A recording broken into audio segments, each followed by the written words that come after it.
বিসমিল্লাহির রহমানির রহিম। সম্মানিত শ্রোতা, আসসালামু আলাইকুম ওয়া রাহমাতুল্লাহ। আজকের আলোচনার বিষয় মহিলাদের বন্ধ্যাত্ব দূরীকরণে হোমিওপ্যাথি চিকিৎসা। শ্রোতা মণ্ডলী, এখন পর্যন্ত যারা আমার চ্যানেলটি সাবস্ক্রাইব করেননি, অনুগ্রহপূর্বক চ্যানেলটি সাবস্ক্রাইব করে নিন।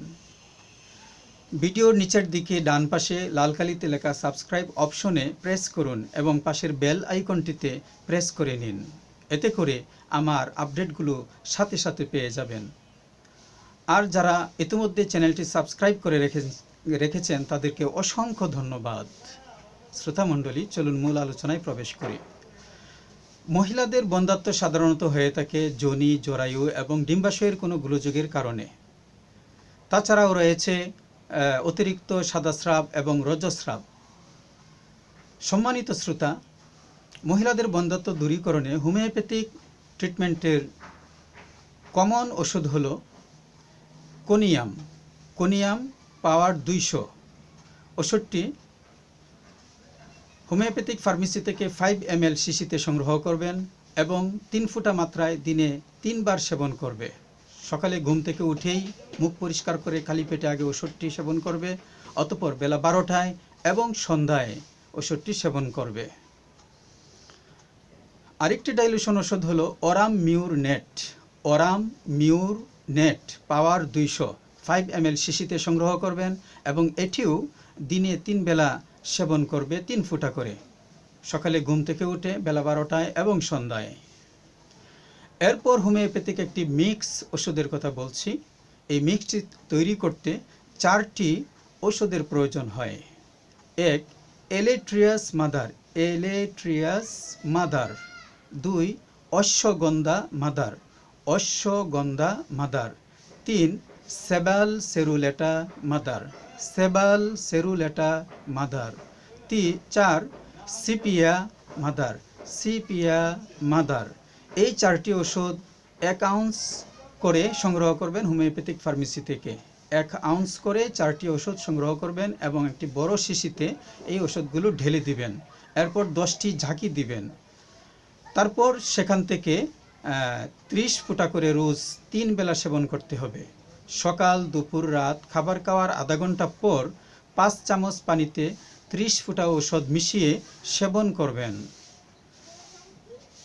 এবার শুনুন বায়োকেমিক ওষুধের কথা। বায়োকেমিক 3টি ওষুধের কথা বলছি। 1. নেট্রামিউর 6X, নেট্রাম ফস 6X এবং ক্যালকেরিয়া ফ্লোর 6X। এই 3টি ওষুধ প্রত্যেক 100 গ্রাম পরিমাণে হোমিওপ্যাথিক ফার্মেসি থেকে সংগ্রহ করবেন এবং প্রত্যেকটি থেকে 5টি করে নিয়ে মোট 15টি ওষুধ 15টি করে 3 বেলা সেবন করবেন। সকাল, দুপুর, রাত খাবার খাওয়ার আধা ঘন্টা আগে প্রত্যেকটা থেকে 5টি করে ওষুধ সেবন করবেন। এগুলো হলো কমন ওষুধ।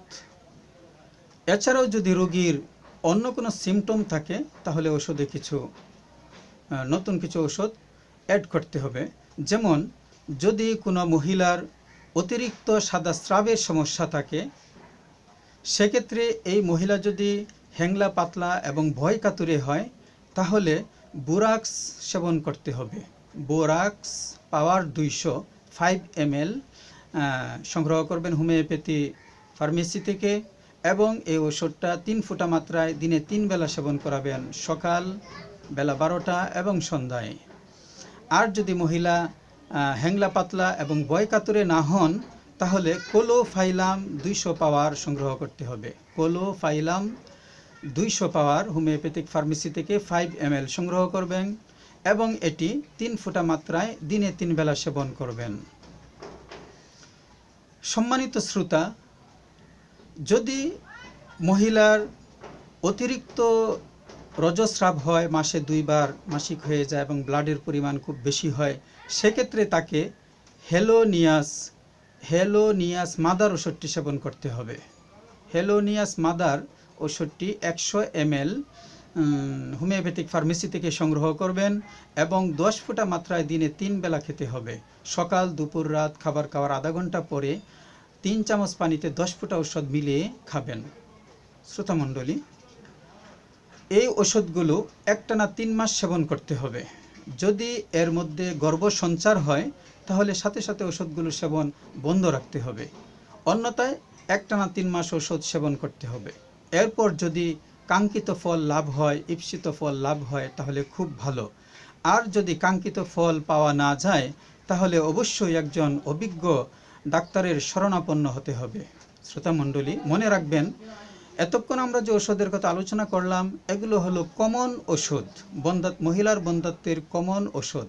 কিন্তু একজন রোগীকে যখন ডাক্তার সশরীরে দেখতে পান এবং তার সাথে কথা বলার সুযোগ পান, তার কিছু প্রশ্ন করে তার সম্পর্কে জেনে নিতে পারেন, এভাবে রোগীর একটি ডায়াগনোসিস তিনি করতে পারেন।